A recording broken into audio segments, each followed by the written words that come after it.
Son momentos en los que está uno hundido totalmente, en que no sabe por dónde se va a salir y que siente como que, pues, que todo es oscuro.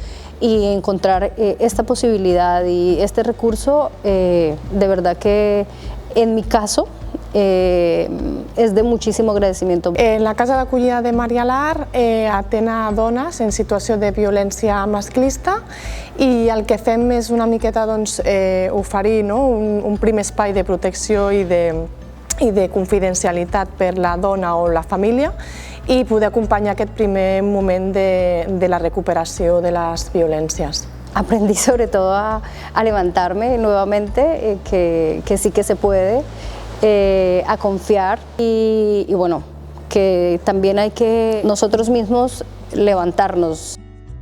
Actualmente estoy en un piso de la Vitacha, también por medio de Cáritas, que pues esto nos ha dado autonomía y como familia pues hemos ido evolucionando i ja com sanando estas herides que teníamos. El poder estar acompanyant a una dona que en aquest moment potser no és capaç de poder entendre el que li està passant, però que acabarà mica en mica entenent, per nosaltres és com una manera de visibilitzar, de reivindicar i de que cadascuna de nosaltres siguem conscients de la problemàtica que hi ha.